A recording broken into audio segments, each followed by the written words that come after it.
Bonjour à tous, aujourd'hui nous allons nous intéresser au son. Le son est par définition une onde mécanique progressive, c'est-à-dire que c'est une perturbation de la matière se propageant dans son milieu sans déplacement de matière mais avec déplacement d'énergie. Aussi, l'onde sonore est caractérisée de longitudinale, c'est-à-dire que c'est un type d'onde pour lequel la déformation du milieu se fait dans la même direction que celle de la propagation de l'onde. Enfin, une certaine onde sonore peut être caractérisée par sa fréquence et sa vitesse, que l'on nomme célérité. Aujourd'hui, c'est justement cette célérité qui va nous intéresser. Nous allons nous demander comment celle-ci varie en fonction du milieu dans lequel l'onde se propage, et quels sont les facteurs influençant cette célérité. Ainsi, nous pouvons formuler des hypothèses qu'il nous faudra ensuite tester. Pourquoi ne pas choisir la température comme première hypothèse? En effet, il paraît tout à fait logique de penser qu'un milieu chaud et agité propage mieux une perturbation qu'un milieu froid et calme.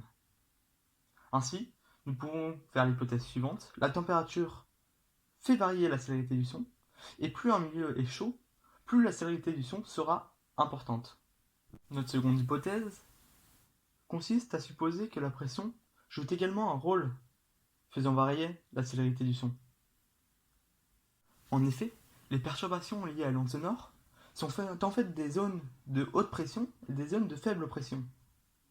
Ainsi, on peut logiquement supposer qu'un milieu à plus haute pression serait moins impacté par ces variations de pression justement.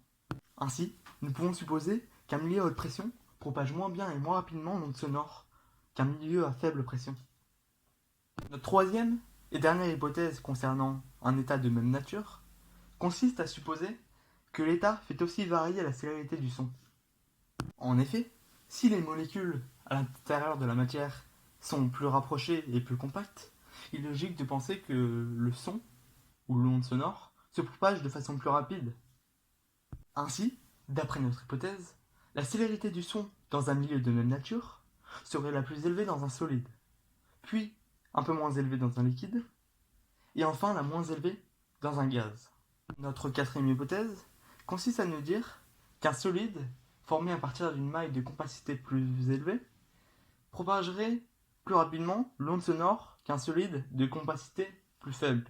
Il est en effet raisonnable de penser que plus l'espace vide entre deux molécules est faible, mieux l'onde est propagée. Ainsi, plus une maille est compacte, moins il y a de vide, et plus la célérité de l'onde est importante. De la même façon, l'on pourrait se dire que plus le volume des molécules est élevé, plus il y a de vide pour une même maille. Cependant, ce paramètre reste trop compliqué à tester et nous le laisserons donc sur le côté pour l'instant. Notre cinquième hypothèse concerne à nouveau les mailles. En effet, mis à part la compacité de la maille, nous pouvons nous dire que la forme de la maille peut en effet avoir un rôle sur la propagation de l'onde. Cependant, pour cette hypothèse-là, il est compliqué de prévoir certains résultats. Notre dernière hypothèse consiste à penser que la masse molaire du milieu fait aussi varier la célérité de l'onde sonore. En effet, nous savons désormais que plus un corps est massif, plus il est difficile à mettre en mouvement. De la même façon, plus un corps est massif, moins l'accélération qu'il subira pour une même force sera élevée. Ainsi, nous pouvons supposer qu'un milieu de masse molaire élevée propagera moins rapidement l'onde sonore qu'un milieu de masse molaire faible. Maintenant que nous avons formulé nos 6 hypothèses, il est nécessaire d'établir un protocole expérimental afin de les tester. Ici, nous cherchons à calculer la célérité de l'onde sonore dans un certain milieu. Pour cela, nous avons besoin d'un émetteur d'onde sonore, d'un microphone et d'un ordinateur. À présent, il nous faut placer l'émetteur et le microphone aux extrémités du milieu étudié. À présent, il nous suffit d'émettre une onde sonore à partir de l'émetteur, de le réceptionner à partir du microphone et de mesurer le temps que celui-ci a mis à parcourir la distance d. Enfin, connaissant la distance entre l'émetteur et les microphones que l'on a pu mesurer, l'on peut à présent calculer la célérité de l'onde sonore dans le milieu étudié. Passe à présent aux expériences censées tester nos hypothèses. Pour cela, il est nécessaire que chaque expérience fasse varier un seul et unique paramètre censé être le paramètre de notre hypothèse. Ainsi, nous pouvons tester notre première hypothèse sur la température en faisant varier seulement la température dans un certain milieu.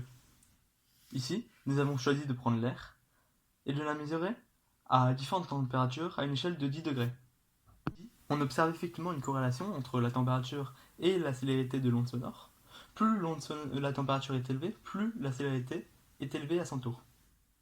L'expérience tend donc à être en raccord avec notre hypothèse de départ, mais il faut cependant se rendre compte que l'on a ici extrêmement peu de données et seulement dans un seul milieu, ce qui veut dire qu'une exception n'est pas évitée. Notre seconde expérience permettant de tester l'influence de la pression sur la célérité de l'onde sonore nous a amené à mesurer cette célérité en fonction de la profondeur dans l'eau. Ici, on observe une célérité de l'onde sonore constante, même lorsque la profondeur augmente, et donc de façon similaire, la pression. Cependant, cette fois-ci, il faut également remettre en cause la précision des données. En effet, une différence de profondeur de seulement quelques centimètres ne change pas de façon significative la pression, et donc, par conséquent, ne change pas forcément de façon significative la célérité.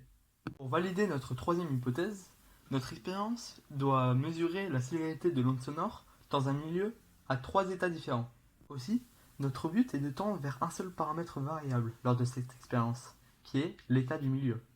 Ainsi, nous mesurons tout d'abord à différentes températures pour minimiser l'écart de température entre les états, et nous avons choisi l'eau comme milieu étudié, afin de garder une masse volumique constante, ou pratiquement constante, entre l'eau et la glace. Ici, on observe effectivement une augmentation de la célérité de l'onde sonore plus l'état se rapproche de l'état solide.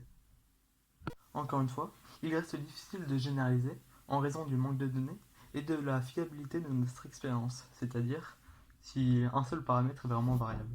La quatrième expérience consiste à mesurer la célérité de l'onde sonore en fonction de la compacité de la maille du milieu.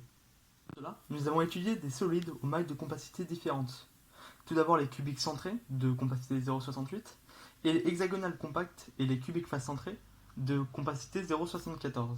Nous avons choisi de comparer des éléments ayant pratiquement la même masse molaire et le même numéro atomique pour minimiser l'impact des autres variables. Ainsi, ici on observe effectivement une célérité plus importante chez les solides ayant une maille de compacité plus forte. Le titane propage mieux que le vanadium et le calcium propage mieux que le potassium. Encore une fois, l'échantillon de données est extrêmement faible et nous ne sommes pas sûrs de la singularité des variables. Cependant, cette expérience tend quand même à être en raccord avec notre hypothèse de départ.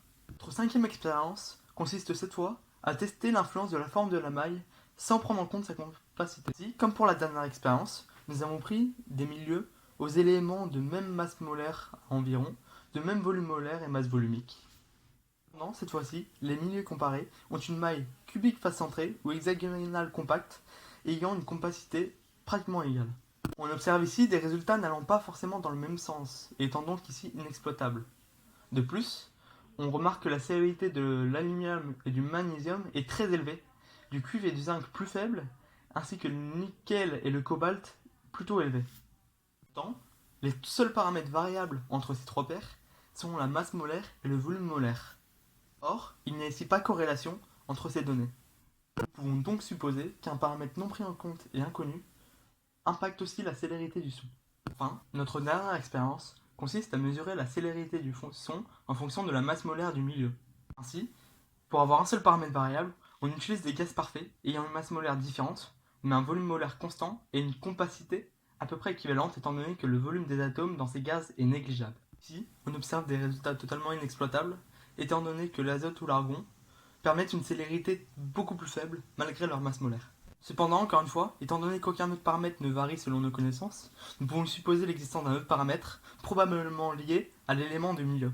En conclusion, nos expériences semblent indiquer que la célérité du son dépend, dans un milieu, de sa température, de son état et de la compacité de sa maille. Toutefois, il faut tout de même se rendre compte que les données sont peu nombreuses et que pour l'expérience de la compacité de la maille, tout comme pour les autres, un paramètre a sûrement été oublié. Merci de votre attention et à bientôt.